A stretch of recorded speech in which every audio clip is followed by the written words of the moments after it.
"Come out of the dark, guardsman. I can hear you being afraid from here." Those were the first words the Queen of Eldermore ever spoke to me, and I have spent the better part of my life trying to be worthy of them. I was 22 years old, 3 months into the household, standing a night post in a corridor I had been told never to enter unless the bell rang. The bell had not rung. She had simply known I was there, the way she seemed to know everything in those last weeks, not with her eyes, which were failing her, but with some older sense that grief and illness sometimes sharpen instead of dull. I did not move. I had been trained not to move. A royal guard is a wall that happens to breathe, and I had made myself very good at the not breathing part. "Guardsman," she said again, softer, and there was a smile hidden in it. "I am dying, not deaf. Come where I can see the shape of you." So I stepped out of the shadow of the tall clock, into the thin light of the one lamp they left burning for her, and I let the Queen of the realm look at me. That is where it begins. That is the moment that unmade the man I thought I was going to be, and built in his place the one who is telling you this now. I am an old man these days. My hands shake when I hold a cup, and the young ones at the Veterans Hall have stopped asking me to demonstrate the drill because they are kind, and I am slow. For nearly 40 years, I told no one what passed between the late Queen Isolde and a nobody in a red tunic during the 7 nights before she died. I told no one because she asked me not to, and because a promise made to the dying is the last true thing most of us will ever be trusted with.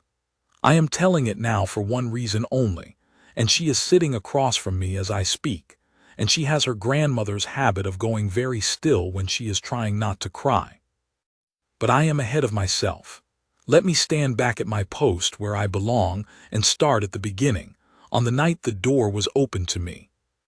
The palace at Harrogate is a cold building.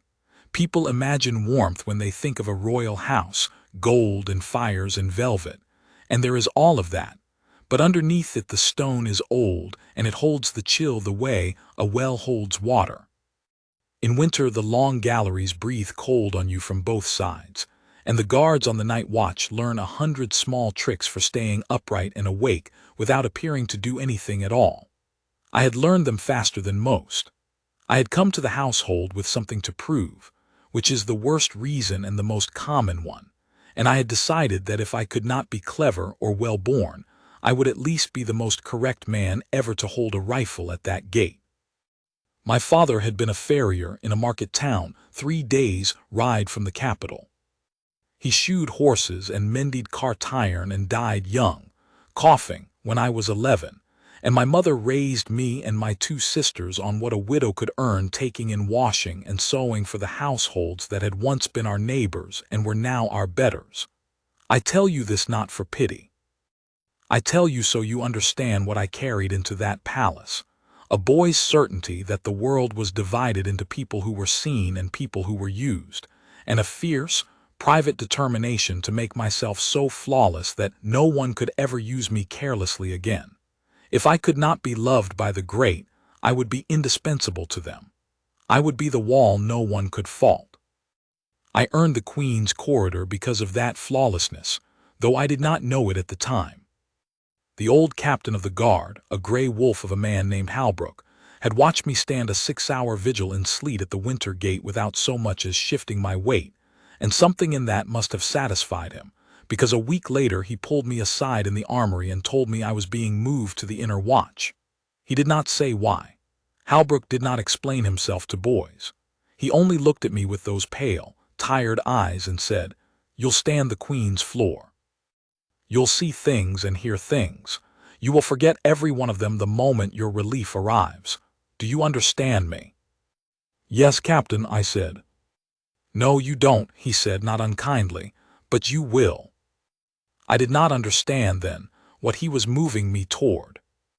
None of us spoke of it aloud, but the whole household had begun to move differently that autumn, quieter, gentler, the way people move around a room where someone is sleeping who badly needs the rest.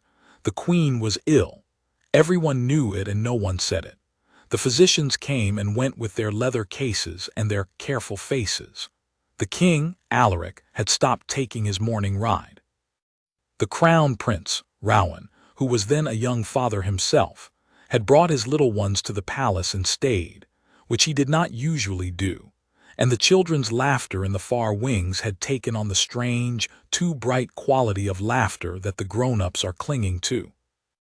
I did not know the Queen, understand that. I want to be honest about the distance we started from. To me, she was a portrait and a silhouette in a carriage, and the reason we presented arms at certain hours. She was Eldermore itself, in a way, the still point the whole realm turned around, so constant and so far above me that thinking of her as a person who got cold, who got frightened, who lay awake at 3 in the morning, would have been like thinking of the moon getting a chill.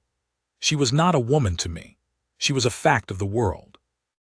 That is the first thing she took from me in those 7 nights, not gently either.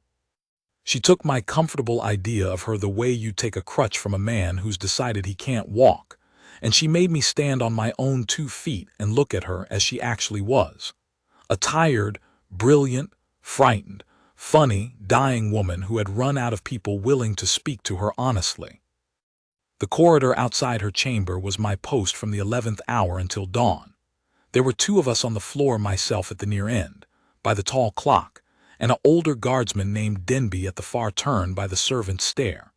Between our 2 stations was her door, and beside her door a smaller door to the antechamber, where a lady-in-waiting dozed in a chair in case the Queen should ring. The bell was a length of embroidered cord beside the great bed. If it moved, a little brass bell jumped on the antechamber wall and the lady woke and went in. That was the system. That was the whole of my duty, to stand, to watch the corridor, and to be a wall. On the first night nothing happened for 4 hours. I stood. The clock ticked. Somewhere below the palace settled its old bones, and then a little after 3 I heard the bell cord move, but the brass bell did not ring. She had taken the cord in her hand and moved it just enough to feel it, and then let it go without summoning anyone. I heard the small sound of it through the door, and I did not understand it, and a moment later I heard her voice, low, speaking to no one. "Not yet," she said, just that, "not yet." I have thought about those 2 words for 40 years. I think she was speaking to death, the way you'd speak to a servant hovering too close. "Not yet, I'm not finished, wait in the hall." I think she said it most nights. And I think that on the 2nd night, when she said my name, no, she did not know my name yet, when she called out guardsman, she did it because a person who is holding death off with 2 words in the dark, night after night, eventually wants to hear a living voice answer back. But on that first night I only stood and pretended I had heard nothing, and at dawn my relief came and I went to my narrow bed in the guards' quarters and lay awake, hearing those 2 words. Not yet. Not yet. I did not know I had already been recruited into something.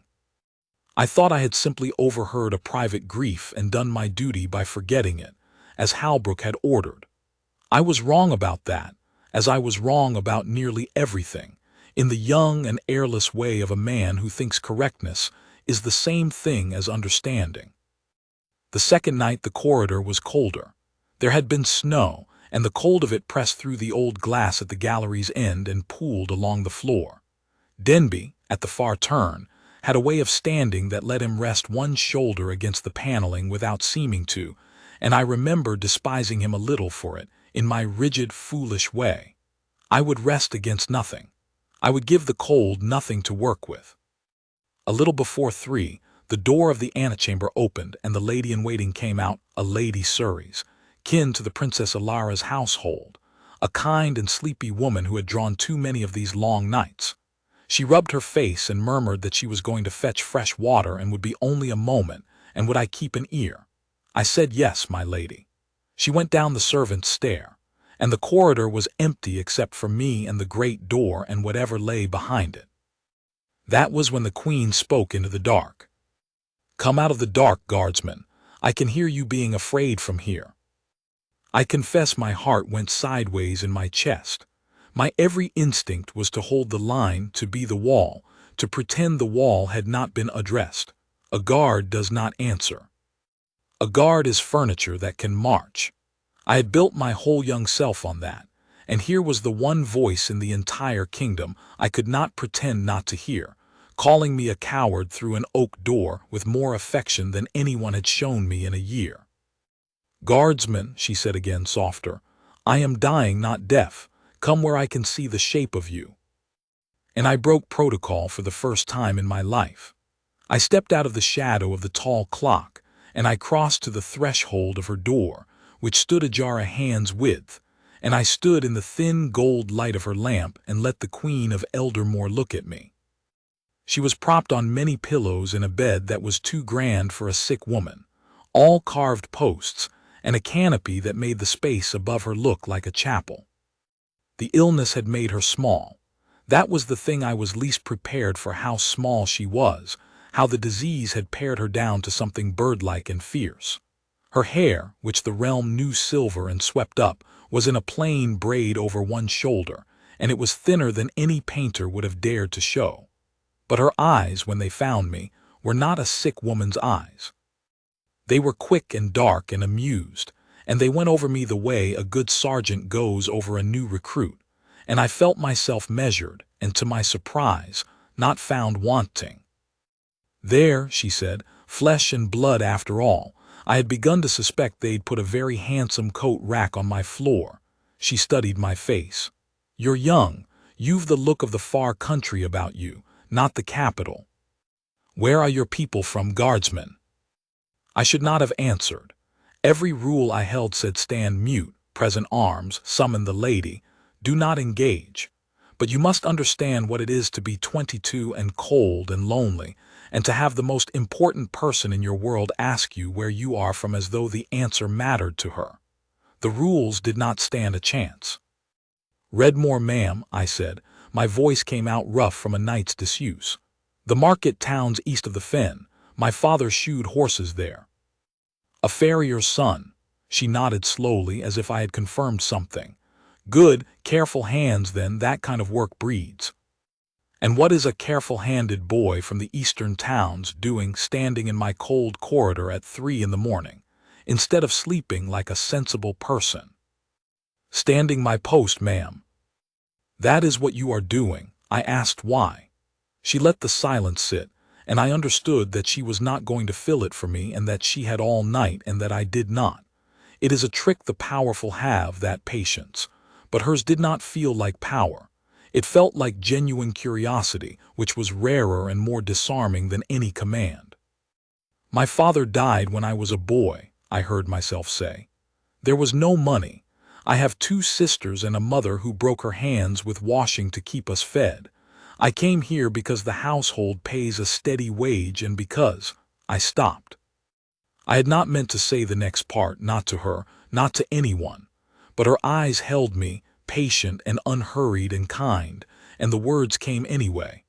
Because I wanted to belong to something that could not be taken from me, something that would not die of a cough because it was too poor to rest. I have never, before or since, said anything so true so quickly to a stranger, and she was the greatest stranger in the land. She was quiet for a moment, then she said, "What is your name, farrier's son?" "Corwin, ma'am, Corwin Vale." "Corwin Vale." She said it the way you test the balance of a tool, weighing it, and then she smiled, a real smile, tired and warm and a little wicked at the edges.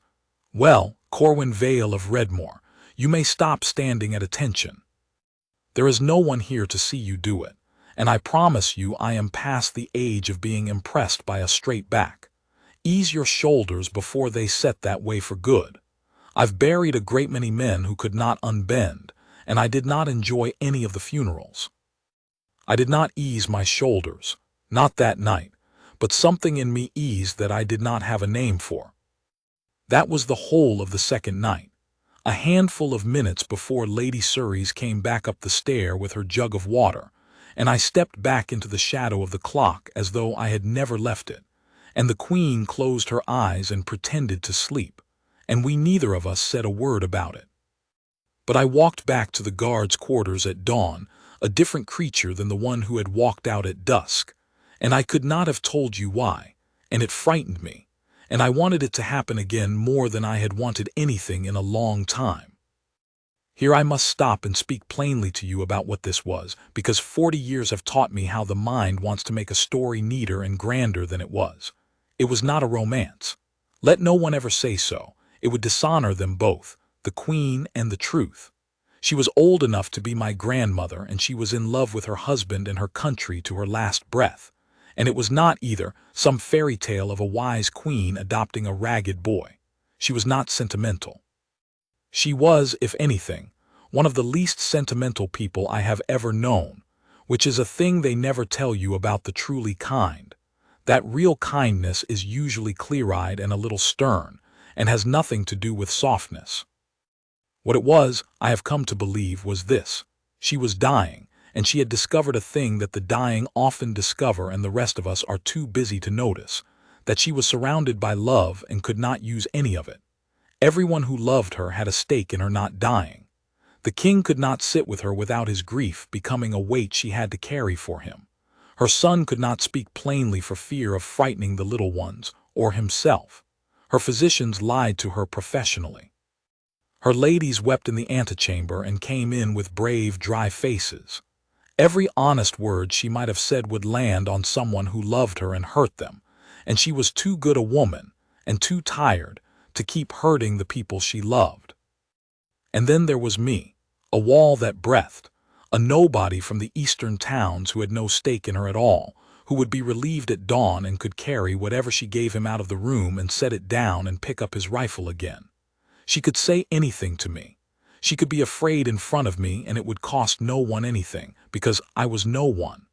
I was the safest person in the palace precisely because I did not matter. That is what she thought at first, I am sure of it, and it is a hard thing to write down that I began as useful to her only because I was nothing. But she did not leave me there. That is the whole of the story, really, the thing I have carried for 40 years and am at last setting down. She took a young man who had built his entire soul on being nothing but flawlessly useful, and over 7 nights she taught him no. She did not teach me. She showed me. She showed me that the wall is not nothing. That the still man at the door is not furniture. That there is a kind of love that has no words and never moves and holds the whole house up, and that I had been performing it every night of my life while believing it was worthless. But she did it slowly, and she did it the hard way, and it cost me before it was through. The 3rd night she was worse. I could hear it in her breathing before she spoke, a wet catch at the top of each breath, and Lady Surrey's did not leave the antechamber, so there was no private moment, and I stood the whole night in the shadow of the clock and heard, twice, the small sound of the bell cord moving without ringing. Not yet. Not yet. In the morning the physicians came earlier than usual, and their faces were worse. And I heard, from the servants who brought the breakfast that no one ate, that the crown prince had wept in the long gallery where he thought no one could see, and that the king had not left her side all morning. I want to tell you that I was noble about it, that I stood my post that day full of reverence and sorrow. The truth is I was afraid, a selfish, animal fear that surprised and shamed me. I was afraid she would die on someone else's watch, and I would never again hear that dry, warm voice call me a coward through a door. I had known her for 2 short conversations, and I could not imagine the corridor without her behind it. That is how quickly it happened. That is how starved I must have been, though I would not have used that word then. A single person had looked at me and asked my name and meant it, and I was already terrified of losing her. On the 4th night, the thing happened that nearly ended it all, and that I have never forgiven myself for, though she forgave me before the words were even out of my mouth. Lady Surrey's had at last gone to her own bed. The household had brought in a night nurse to spell her, a stout and competent woman who slept, as it happened, more soundly than Surrey's ever had. A little after 2, the Queen's voice came through the door, thin and urgent in a way I had not heard before. Corwin Vale, are you there?" I was across the corridor and at her threshold before I had decided to move. "Ma'am." Come in, I need." She stopped, and I heard her force her voice back down into calm, the way you'd force a bolting horse back to a walk. "I have knocked my water to the floor and I cannot reach the cord. And if I ring that bell, it will bring 6 people running and a physician and my son out of his bed, and I will have a fright and a fuss over a cup of water, and I am so tired, Corwin. I am so tired of being a fright and a fuss. Come and pick up the cup. That is all. Come and be no one for me for 1 minute more. And I went in. Crossing that threshold was a graver breach than speaking through the door. A guard does not enter the Queen's chamber, not for any reason short of fire or an assassin. There were men who had been broken back to the ranks, sent home in disgrace, for far less than a boot on that carpet at 2 in the morning. I knew it.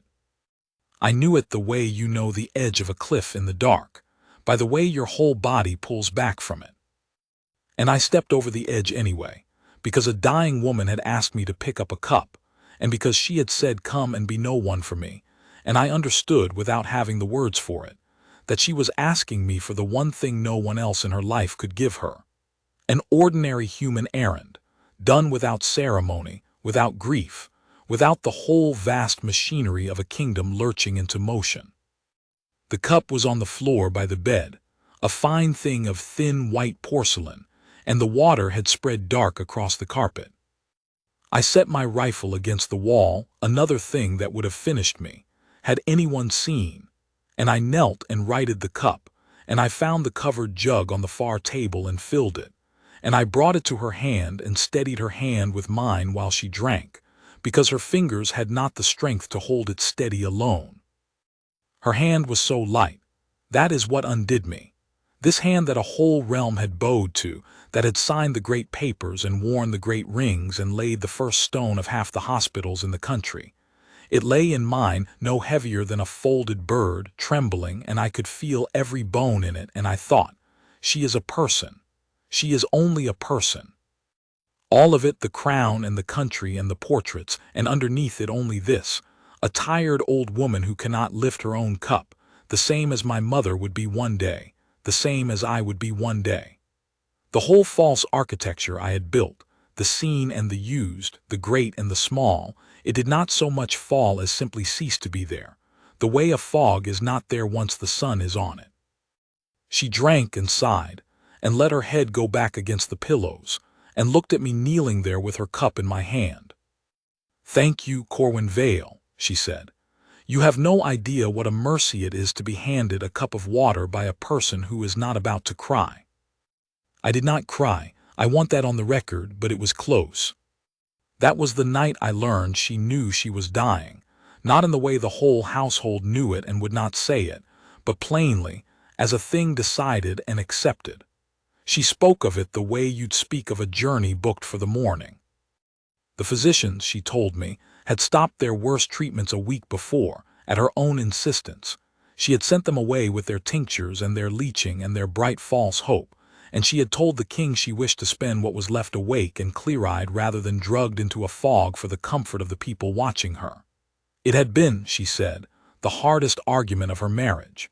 The king had wanted every last measure taken. He could not bear to stop fighting for her.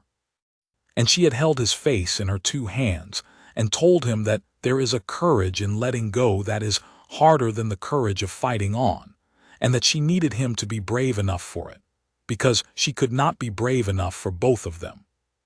"He is a good man, my husband," she said to me that 4th night, "and good men are terrible at surrender. They think every ending is a failure. I have had to teach him this last year that some things you do not win. You only finish them well." She looked at me. "You are young for that lesson, but you are in a profession that will bring you to it early. Do you understand what I am telling you, Corwin?" "No, ma'am," I said. It seemed important with her to only ever say the true thing. "Good honesty. Hold on to that, it's rarer up here than you'd think." She shifted against the pillows. "I am telling you that you will stand over more endings than most men. You are a guard. You will be at the gate when the great procession goes by, and half of what a guard guards in the end is the dignity of endings. Coronations and funerals, weddings and wars. You will be the still figure at the edge of every one of them.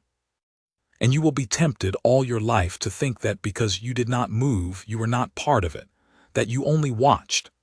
She fixed me with those quick dark eyes. "That is a lie, and I want you to have heard the truth from me before I go, so that when the lie comes for you, and it will in the small hours all your years, you will have something to answer it with. Are you listening? Yes, ma'am. The still figure at the edge is not watching, Corwin. The still figure at the edge is what makes the ceremony a ceremony instead of a crowd. You are the banks of the river. Everyone looks at the water. No one thinks about the banks.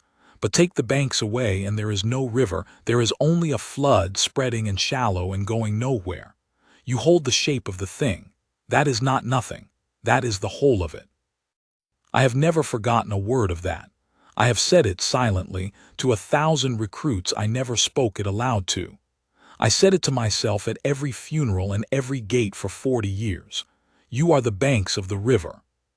It is the truest thing anyone ever told me about my own life. And it was told to me by a dying queen who owed me nothing, in the small hours, to comfort a fear she had seen in me that I had not yet seen in myself.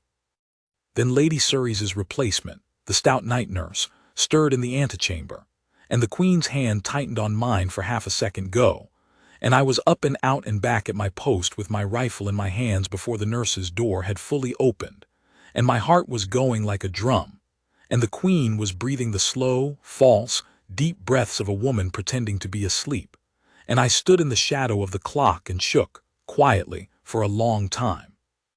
It could not last, of course. Secrets in a palace are like water in a cracked jug, they always find the gap.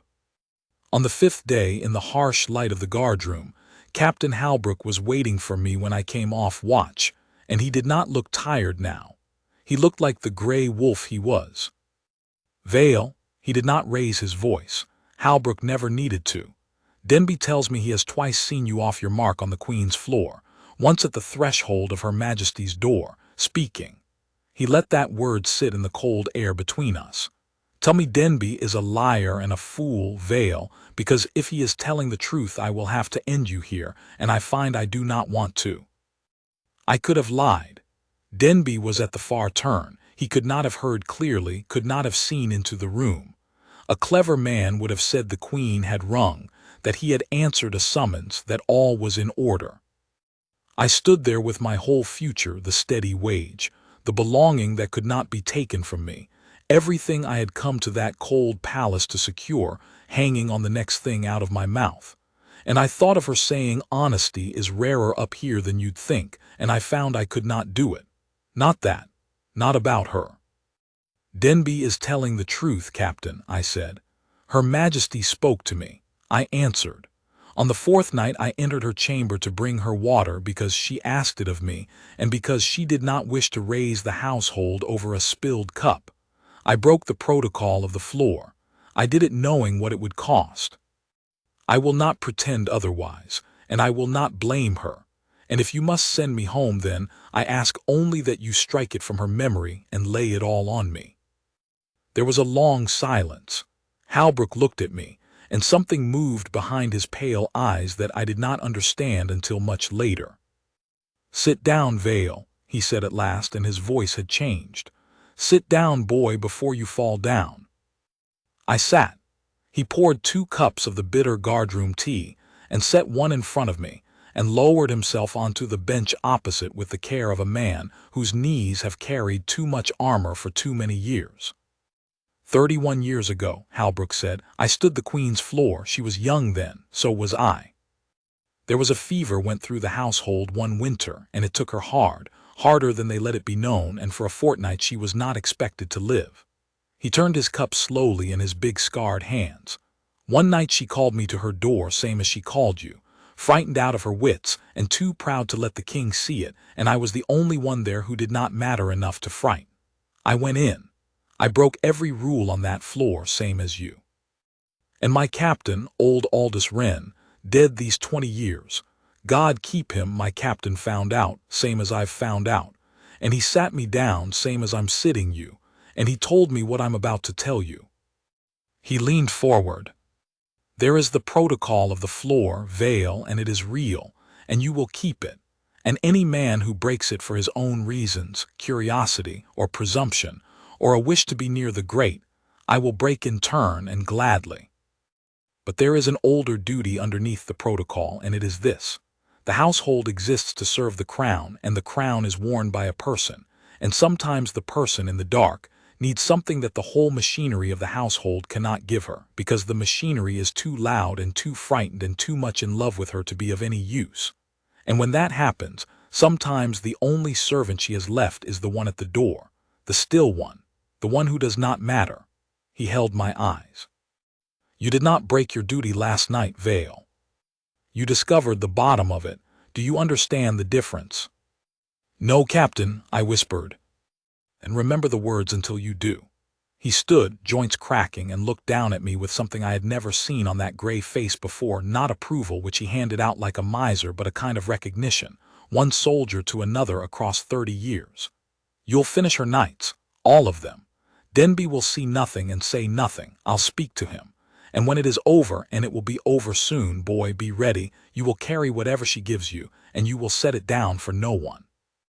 Not for me, not for the king, not for a court of inquiry if it comes to that. What passes between a guard and his charge in the last dark belongs to the two of them and to no one else alive. That is the oldest part of the oath, and it is not written down anywhere, and it is the only part that has ever mattered. He picked up his cup. Drink your tea. You've the look of a man who's forgotten how. I have told very few people that story about Halbrook, and I tell it now because it matters that I was not the first, and I would not be the last. There is a thread that runs through the men who stand the last doors, a quiet inheritance passed captain to boy in cold guardrooms, and I did not know I had been enlisted into it until that morning. It changed the way I stood my post from that hour to my last. I was not furniture. I was the keeper of the last dark.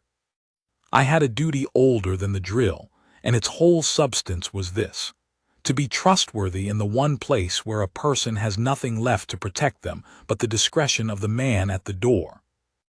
The 5th night she was awake again, and stronger than the day had promised, and she called me in early. Lady Surrey's had learned by then to find reasons to be elsewhere for a quarter hour, and I have wondered since how much the old lady understood and chose to protect, because there is a whole silent freemasonry of servants around the dying, and they mind each other's small mercies without ever speaking of them. I sat in the chair. The Queen looked better than she had in days, which frightened me now that I had learned to read her, and she caught the fear on my face and clicked her tongue at it. None of that, she said. I have had a good day. Let me have it without you turning it into an omen. I held my grandson on my knee this afternoon, and I made my eldest laugh, and I have earned the right to sit here in the dark feeling like a person who did a day's honest work. Talk to me about something that is not death, Corwin. Tell me about your sisters. So I told her about my sisters, the elder married to a wheelwright 2 valleys over, the younger still at home and cleverer than the whole family put together, the one who should have had schooling and never would. She listened the way she did everything completely, and she asked their names and the wheelwright's trade, and whether the clever one had any chance at all. And when I said no, none, there was no money and no patron, she was quiet for a moment, and then she said a thing I did not understand the weight of until 3 years later, when a letter arrived at my mother's door offering my younger sister a place, all found, at a foundation school endowed by the late Queen's private bequest, with no name attached and no explanation given. I never asked, I knew. That was the kind of woman she was. She was dying, and she was spending her last clear evening finding out whether a farrier's clever daughter in a village she would never see might be quietly saved, and then she did it, from beyond her own grave, and let no one know it was her. The realm remembers her charities in marble and brass. It does not know about my sister, who became a schoolmistress and taught 400 village children to read across her life, every one of them an unmarked stone dropped in a stream by a queen who could not lift her own cup. That is the truth about the good the great do, when they are actually good. The best of it has no plaque on it. That 5th night she spoke to me about the king. Not as the king, as her husband, as Alaric, the man she had married at 19 and been frightened beside and grown into and quarreled with and forgiven 10,000 times across a lifetime. She was worried about him, she said, in the plain way you worry about a strong man with a soft center. He will not know what to do with himself, she told me. He has organized his whole soul around me for 40 years, the way you organize a garden around one old tree, and when the tree comes down the garden does not know it is still a garden. He will be lost, Corwin, and he will hide it behind duty, because that is what men of his kind do, and there will be no one to see it because everyone will be too busy grieving me to grieve for him. She looked at me. You will be at his gates for 30 years. You will see it. You cannot fix it. It is not yours to fix, and do not you dare try, but you can witness it. Sometimes that is the whole of the help there is, to be the one who saw and did not look away and did not make a fuss. Can you do that for me? Watch over the strong ones too. They break the quietest. I said I would, and I did, though it is not my story to tell, and I will only say that I stood the king's gate for many years after, and that there were mornings when a guard who knew where to look could see exactly what she had told me he would see, and that I never once let it show on my face that I saw it, and I have come to think that was among the more important things I did with my life, though it would fill no record anywhere. And she spoke that night of the children, her grandchildren, the 3 of them, and it was here that the shape of what she would ask me 2 nights later first showed itself, though I did not recognize it. She was afraid for the middle one most, she said. Not afraid as of danger, afraid as you are afraid for the child who feels things too deeply and sees too clearly and will spend her life being told she is too much. The little ones will be all right, she said. Bram will forget me and be happy, which is a mercy, and Torin will do his duty and find his peace in the doing of it. But the girl, she stopped, and her thin hand moved on the coverlet as if reaching for something. The girl is like me. I can see it already, and she is barely out of the nursery. She will grow up hungry for what is real and starved by everything that is polished, and there will come a season in her life when she does not know who she is, because the true thing will be buried under so much marble, and she will go looking, and I am afraid there will be no one left to tell her the truth. She turned her head and looked at me for a long moment, measuring me again, as she had the first night. I am afraid of that more than I am afraid of dying, Corwin. Isn't that a strange thing to be able to say out loud at last? I did not know, that 5th night, that she had already chosen me for the answer to that fear. I only knew that a great and dying woman had told me she was more frightened for a small girl's future soul than for her own end, and that she had told it to me, the nobody at the door, because I was the one safe place left to set it down. I carried that home to the guards' quarters at dawn and lay awake with it, and it was heavier than the cold and the grief together, and I did not yet know why. The 6th day, against all the physician's expectations, the Queen rallied. I have seen it since, more times than I can count, and I am told there is a name for it among those who tend the dying, the last brightening, the lift before the fall. But I did not know it then, and neither, I think, did anyone in that house want to know it, and for one whole golden day the palace at Harrogate let itself believe. She woke clear and hungry. She asked to be dressed and set in a chair by the tall window in the morning room where the winter sun came in, and she asked for her grandchildren.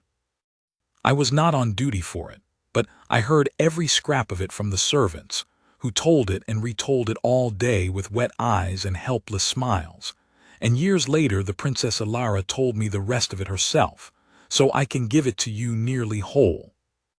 They brought the little ones in, Rowan's 3. The eldest boy, Torin, who was perhaps 11 and trying very hard to be a man about it, and failing in the way that breaks your heart. The middle one, the girl, but I will come to her. And the littlest, Bram, who was hardly more than a baby and understood nothing except that his grandmother was in the sunny chair and had asked for him, and who climbed into her lap without any of the fear that the grown people carried into that room like a smell. She held him and she laughed. The servants all spoke of the laugh, how it rang down the gallery, how none of them had heard it in months, and she told the older boy a story about his great-grandfather that made him forget to be brave and just be a child, and she settled some small feud the middle girl was having, and for one afternoon she was not the dying queen. She was a grandmother in a sunbeam with a baby on her knee, doing the oldest and best work there is. I think she spent herself on it deliberately. I think she knew exactly what that day was and what it would cost her, and she chose to give it away entire, to send the children back to their nursery with a last true memory of her that was full of light and not full of fear. That was the kind of woman she was. She could count the coins of her own remaining strength, and she chose to spend them on other people's comfort down to the last. It is the most royal thing I have ever known anyone to do, and there was no crown anywhere near it. That night, the seventh night, I came on watch knowing without being told that it was the last. The morning room's golden day had emptied her. The physicians did not leave the floor. The king sat with her until near midnight, and when he came out he walked past me in the corridor and I saw the face of a man who has just said the thing you can only say once, and I stood at attention and he did not see me, which was right, and I have never told a soul what his face looked like, which is also right. Some things are not mine to give away. Near 1 in the morning the household had gone as quiet as it would go. The night nurse dozed. Lady Surrey's had at last been sent to sleep by the princess herself, and the queen's voice came through the door, weaker than I had ever heard it, but steady. "Corwin, are you there?" "I'm here, ma'am." My own voice was not steady. Hers rebuked mine gently. "None of that, come in. There isn't much time and I have a great deal to say to you, and precisely no one else I can say it to, which is the joke of my whole life, and I have made my peace with it. Come in and sit where I can see you, and let us be two people for a little while. Bring the chair." I brought the chair. I set my rifle against the wall. I sat down beside the bed of the Queen of Eldermore in the last hour of her life, a farrier's son from Redmore in a red tunic, and she turned her head on the pillow and looked at me, and she smiled the wicked, tired smile, and she said, "Well, Corwin Vale, here we are at the ending, and you have not once in 7 nights asked me for anything. Do you know how rare that is up here? Everyone wants something from a queen. You are the only person in years who has only ever brought me a cup of water and stood there being alive. So I am going to give you a thing you did not ask for, and I am going to ask you for one thing in return, and then I am going to be very tired, and you are going to hold the door while I go. Is that a fair bargain?" "Yes, ma'am," I managed. "Then listen," she said, "because I mean to change your life in the next 10 minutes, and I want you awake for it." She was quiet a moment, gathering herself, and when she spoke again her voice had dropped into something I can only call the register of the truly serious. Not grand, not queenly, but low and level and stripped of every ornament, the voice of a person who has run out of time for anything but what is real. "First the gift, because it is the easier of the two and I want you to have it before I tire. Corwin, I have watched you for 7 nights, and I have watched a great many men in a great many years, and I am going to tell you the truth about yourself, and you are going to carry it, and it is going to make you a different man than the one you meant to become. Are you ready?" "Yes, ma'am." "You came here," she said, "believing that the world is made of people who are seen and people who are used, and that your safety lay in being so perfectly useful that no one could hurt you. I saw it on your face the first night, the way a fox sees the shape of the trap. And I want to tell you that you had it exactly backward, and it would have cost you your whole life if someone did not turn you around, so I am going to turn you around now while I still can." She drew a careful breath. "You are not safe because you are useful, Corwin. You are safe because you are trustworthy, and those are not the same thing, and the difference is everything. A useful man is used and discarded. A trustworthy man is where other people put the things they cannot afford to lose. Do you see? I did not call you to my door for 7 nights because you stand a straight watch. Denby stands a straight watch. I called you because the first time I heard you breathe in that corridor I knew, the way you know these things at the end, that you were a man who could be handed something precious in the dark and would still be holding it, unopened, in 40 years. That is not being useful. That is being one of the load-bearing souls the whole world quietly leans on and never thanks. You are one of those. You have been one all your life and mistaken it for being nothing. I am correcting the mistake. That is my gift. Take it." I could not speak. I have never in my life been so completely seen before or since, and it is a terrible and a wonderful thing to be seen to the bottom by someone who is dying, because there is no flattery in it, no angle, nothing to gain. She had no reason to say a kind word to me, and every reason to spend her last strength elsewhere, and she spent it on turning a frightened boy around so that he would not waste his one life being afraid. I did not understand, that night, the size of what she had done. It took me years. It is, I think, the largest single thing anyone has ever done for me, and she did it in under 2 minutes with her last breath practically for a stranger. "Now the other thing," she said, and here her free hand moved weak and searching to the small table by the bed, and could not manage it, so I helped her, and she guided my fingers to a shallow drawer and had me open it. Inside were 2 things. The first was a stone, a plain, smooth, gray river stone, no bigger than a robin's egg, worn to a soft gloss on one face where a thumb had rubbed it for a very long time. The second was a small square of paper, folded many times and sealed with a plain drop of gray wax, no crest, no ribbon, nothing to mark it as royal at all. "The stone I have carried since I was 7 years old," she said. "I found it in a stream on my father's land the summer before they took me away to be made into a queen, and I have carried it in my pocket through every coronation and council and christening and war of my whole life, and I have rubbed it smooth with my thumb in every frightened hour, and no one has ever known it was there, because a queen may not be seen to need a lucky stone from a stream. It is the only thing I own that is truly mine. Everything else was lent to me by the crown and goes back to the crown. This is mine to give." She closed my fingers around it. "And the paper is a letter I wrote 3 weeks ago, when my hand still worked, to a person who does not yet know they will need it." I looked at the folded square in my other hand. "Ma'am, I have grandchildren, Corwin, 3 of them, and by the time I am gone the littlest will not remember me at all, and the middle one only in flashes, and the eldest will remember a grandmother who was already ill. They will grow up on the official version of me, the portraits, the good works, the marble figure the realm will make of me the moment I am cold. That is the price of this life. You become a statue while you are still warm, and one of them, I do not know which, and it does not matter which, one of them someday is going to grow into a person who is not content with the statue. One of them is going to want to know who I actually was. Not the queen. Me. The girl with the stone in her pocket who was frightened at every coronation. And that one is going to go looking. And when they go looking, Corwin, they will find that everyone who could have told them the truth is either dead or too invested in the statue to say a true word, the courtiers, the historians, the family who loved me and will misremember me kindly. There will be no one left who saw me plain." Her eyes held mine, fierce and clear at the very end. "Except you. The one who does not matter, the one I could be a person in front of. Do you see now why I called you to my door?" I saw, God help me, I saw the whole shape of it, and it was the heaviest and most beautiful thing anyone had ever asked of me. "You will live a long time, Corwin Vale. You have the look of it, and the men in your kind of work either die young or live to be very old, and you are going to be one of the old ones.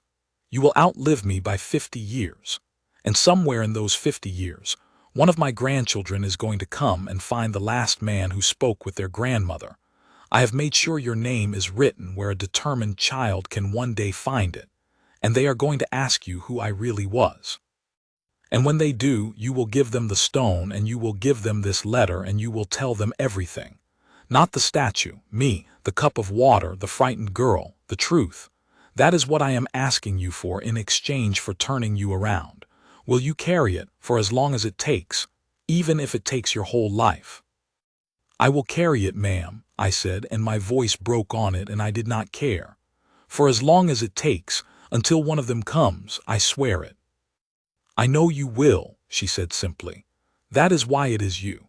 And she smiled the wicked, tired smile one last time, and she closed her fingers over mine that held the stone, and she said, "There. Now it is done, and I am not a statue yet because there is one living man who will remember I was real. Thank you, Corwin. Thank you for being no one. It turned out to be the most important thing in the room." Those were, near enough, the last words the Queen of Eldermore ever said to me. She spoke a little longer, small things, drifting. She asked after my mother by name, having remembered it from 4 nights before. She told me to unbend my shoulders, one final time, and this time I did. She said something about the sound of a stream that I do not think was for me at all. And then she grew very tired, as she had promised she would, and her breathing slowed and lengthened.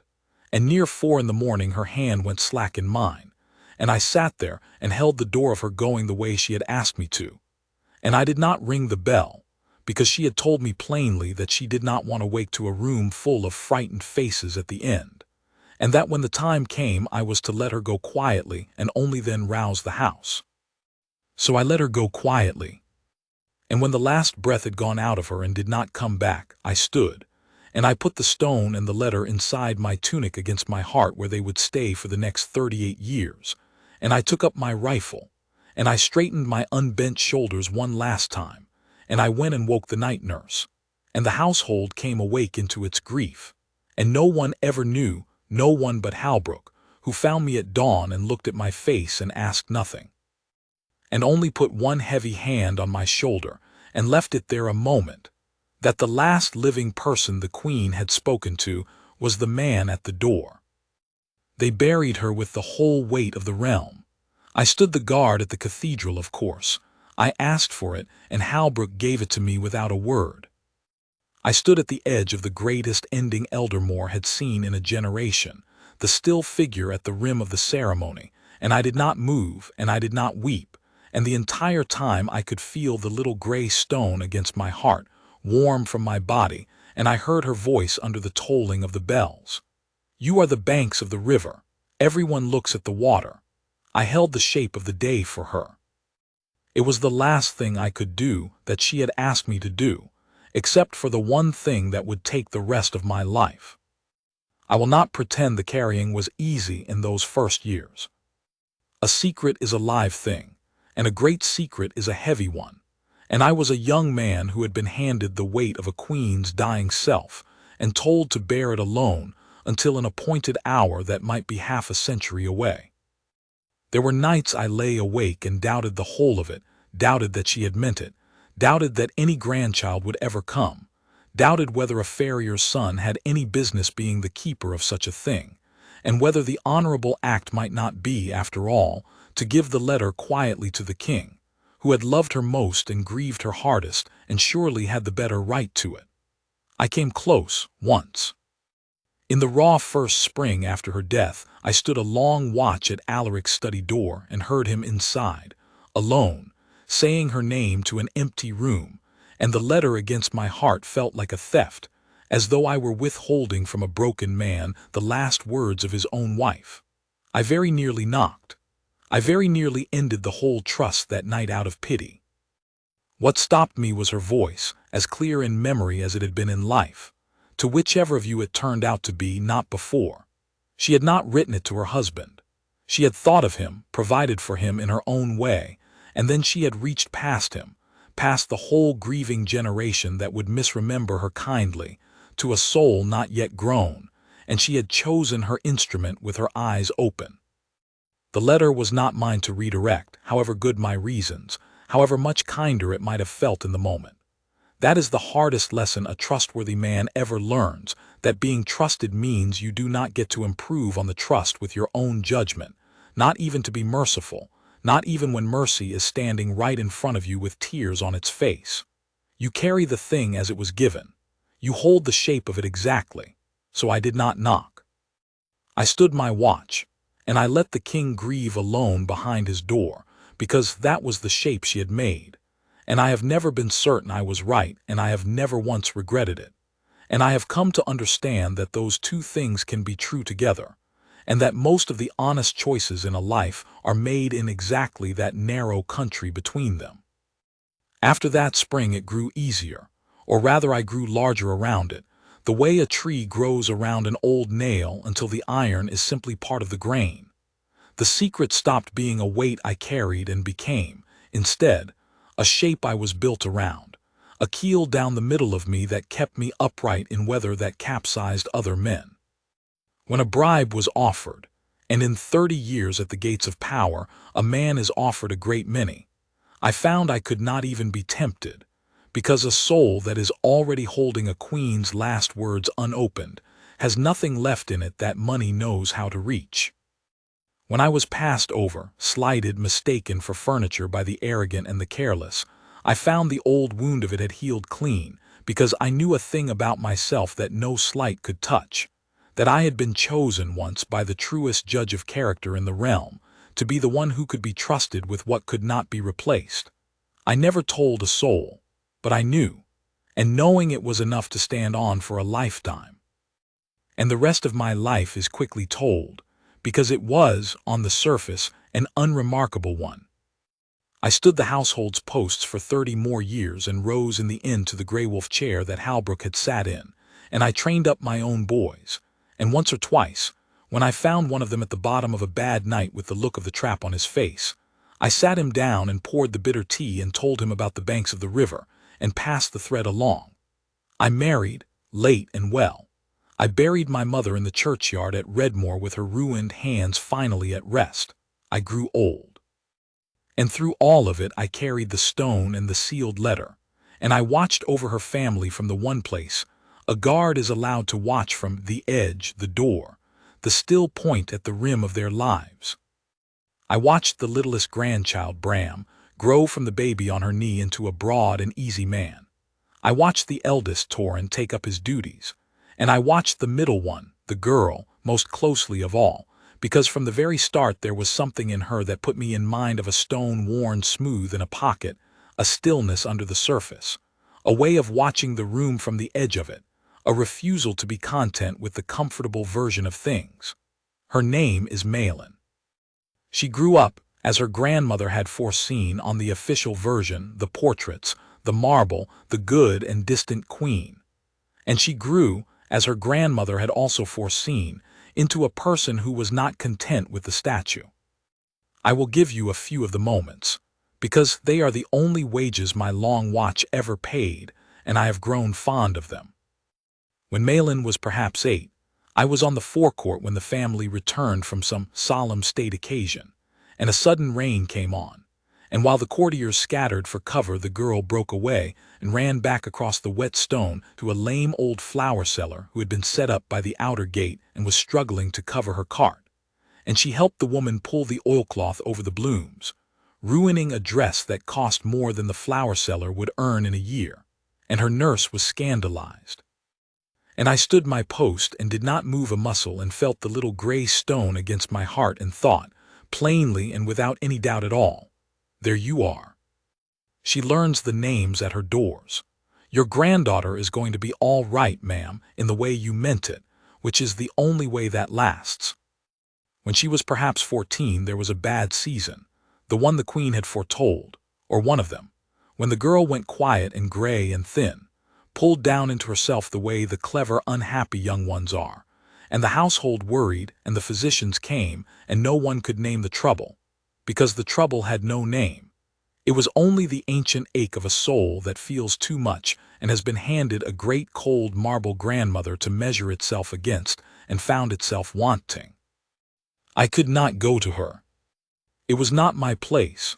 A gate guard does not counsel a princess, and the letter and the stone were not for a 14-year-old in a passing dark. I felt that surely the queen had said the one who comes asking, and a child in a fog does not yet know enough to come asking. So I did the only thing my station allowed.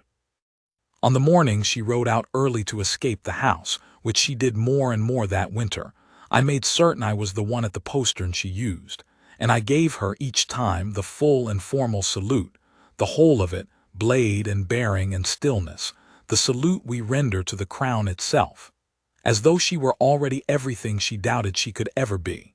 She never spoke of it.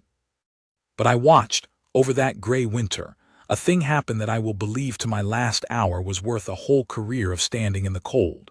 A girl who had begun to move through the world apologizing for taking up room in it started, on the morning she passed my post, to straighten her shoulders, to ride out like someone who had been saluted. It was not much. It was the banks of the river. You hold the shape of the thing, and sometimes the person inside it grows to fit the shape you held. I stood the guard at her investiture, years on, when she took up her first true duties, and the realm looked at her properly for the first time. I stood the guard at Torrhen's wedding and at the old king's own long ending.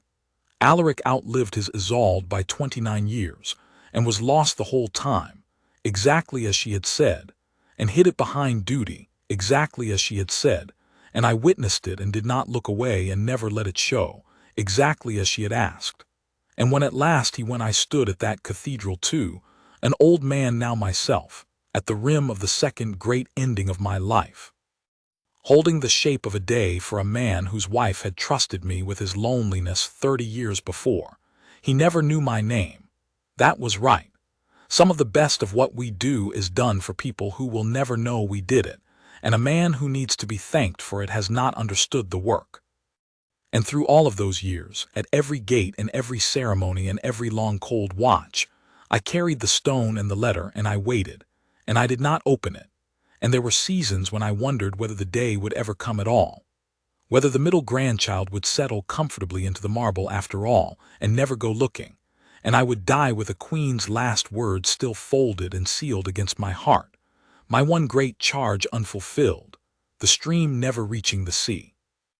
I made my peace even with that. If she never came, I decided, then I would have carried it faithfully anyway, and the faithfulness was the thing, not the reward of it. That too the queen had taught me on the fourth night without either of us knowing she was teaching it. Some things you do not win. You only finish them well. She is sitting across from me now. She has been sitting there for the better part of 2 hours in the small front room of my cottage at Redmore, where the fire has burned down while I talked, and the light has gone gold and then gray at the window. She came a week ago, wrote first a careful letter, saying she had found a name in an old duty roster in the household archive, the name of the last guardsman recorded on her grandmother's floor, and had traced it to a village in the eastern towns. And might she come? Because there was a question she had wanted to ask her whole life and had run out of people to ask. I wrote back one line, "Come, Your Highness, I have been waiting for you for 38 years. She did not understand that line when she read it. She understands it now. She has her grandmother's habit of going very still when she is trying not to weep, and she has been very still for some time. You knew I would come, she says. It is not quite a question. She knew, I say. I only believed her. There is a difference, and it took me most of my life to learn it, and she taught me that too. I rise slowly. Everything is slow now, and I go to the shelf by the window where a plain wooden box has sat for 38 years, dusted every week, opened by no one. I bring it back and I sit, and I open it, and I take out the 2 things that have waited in it longer than this young woman has been alive. She carried this stone in her pocket from the age of 7 until the night she died, I say, and I put the smooth gray stone into Malin's hand, and I watch the tears finally come, silent, down a face that is so like and so unlike the face I sat beside at the ending. She found it in a stream on her father's land the summer before they made her a queen. She rubbed it smooth with her thumb in every frightened hour of her whole life, and no one ever knew she needed it, because a queen may not be seen to need anything. It is the only thing she ever owned that was truly hers, and she gave it to me to give to whichever of you came looking for the real woman instead of the marble one. That turned out to be you. She would not be surprised. She told me it might be a very long wait, and to hold it unopened until one of you came asking for the truth and not the comfortable story. You came asking for the truth, so it is yours. Malin closes her hand around the stone the way the queen closed her hand around mine, and she cannot speak, and I give her the moment, because I have learned from the best teacher there ever was how to stand still and hold a door open while someone passes through a hard place. And this, I say, and I take out the small square of paper, folded many times, sealed with its plain drop of gray wax, no crest, no ribbon. This she wrote to you, or to whichever of you it turned out to be. But it turned out to be you, so it is to you. I have never opened it. I gave her my word I would carry it unread until it reached the one it was meant for, and a promise to the dying is the last true thing most of us are ever trusted with. It has been against my heart or in that box for 38 years, and I do not know one word of what it says. It is time you did. She takes it in shaking hands. She breaks the gray wax. She unfolds it. It takes a while. It has been folded so long the creases have set, and she reads it once silently, and her hand comes up over her mouth. And then, because I think she understands that I have earned it, that I am not a stranger to this letter but the man who carried it 40 years to her hand, she reads it to me aloud, in a voice that breaks and steadies and breaks again. And this is what the late Queen of Eldermore wrote to the grandchild she would never see grow. If you are reading this, then you went looking for me, and that tells me the most important thing about you before I have written a word. You wanted the truth more than the comfortable story. Good. Hold on to that. It is the rarest thing up here, and it will cost you, and it is worth the cost. By now they will have made me into a statue. They will tell you I was serene and I was wise and I never put a foot wrong. Do not believe them. I was frightened at every coronation. I carried a stone from a stream in my pocket for 70 years because I did not feel brave enough for my own life. I got things wrong and I lay awake over them. I was a person, exactly as frightened and as ordinary underneath as you feel yourself to be right now, whoever you are. And I am telling you this because someday you will be asked to be a statue too. And I do not want you to think you are failing simply because you can still feel your own heart beating. So here is what I know, and I will keep it short because the man who brings you this has waited long enough. Do not spend your life proving you deserve your name. Spend it deserving the trust of ordinary people, the ones who stand at your doors, who fill your cup, who hold the shape of your days and are never thanked. They are the banks of your river. Learn their names. A crown is only worth the plain human trust you can gather under it, and that is the only crown that stays on. And be kind to the man who gave you this. He is the truest servant I ever had, and he never knew it, and he thinks he is no one. Tell him from me that he was the most important thing in the room. He will know what it means. Then let him rest. He has carried me long enough. You are loved, whoever you are. You were loved before you were born by a frightened girl with a stone in her pocket who became your grandmother. That is the truth. The rest is marble. Isolde, not the queen, just her. For a long time neither of us says anything. The fire ticks. The last of the gray light goes out of the window, and the room is dark except for the coals, and I find that I am the one who is still now, and it is Malin who rises and crosses the small room and kneels down by my chair the way I once knelt by a great bed, and takes my old shaking hand in both of hers. She said to tell you, Malin says, that you were the most important thing in the room, and to let you rest, that you've carried her long enough. I know, I say, I heard you read it. No, she presses my hand, I'm telling you. From her and from me, 38 years, Corwin, you could have opened it. You could have sold that story 100 times over. There were men who'd have paid a fortune for the last words of the Queen. You carried it against your heart for a lifetime and gave it to a stranger's hand exactly as she asked, unread. Do you understand what you are? Her grandmother's fierce, clear eyes look up at me out of a younger face. You're the proof of every word she wrote. You're the banks of the river. You held the shape of her all these years, so that there'd be one true thing left when I came looking. There was no one else. Only you. And I find, at the end of a long life spent being very good at not weeping, that I have finally run out of the discipline for it. And I let the tears come. An old man in a dark room with a princess kneeling at his chair. And it is not weakness. And it is not a breach of anything. And somewhere I can hear a dry, warm voice telling me to unbend my shoulders, that there is no one here to see me do it, and that she is past the age of being impressed by a straight back. She stayed the night that first time, and she has come back 4 times since. In the 2 years I have left to me, I know the shape of an ending when I stand at the edge of one now. She taught me that too. She carries the stone in her pocket. I have seen her thumb move to it when the cameras are on her, and the whole realm is watching, and she is frightened, and may not be seen to need anything. She learns the names of the ones at her doors. And she asked me, the last time she came, whether I would tell all of this to someone before I go, so that it would not be lost again, so that the next time one of them goes looking for the real woman under the marble, there would be more than one man's memory holding the door. So I have told it. It is written down now, all of it, the cup of water and the frightened girl and the banks of the river, and the letter carried 40 years to the hand it was meant for. I am no one. She was right about that, and right that it was the most important thing in the room. And if you have read this far, then you too have chosen the truth over the comfortable story, and so I will give you what she gave me, and turn you around before you waste your one life being afraid. You are not safe because you are useful. You are safe because you can be trusted with what other people cannot afford to lose. Be the still figure at the edge. Hold the shape of someone's hardest hour. Carry the thing you are given, unopened, for as long as it takes. It will turn out to be the most important thing in the room.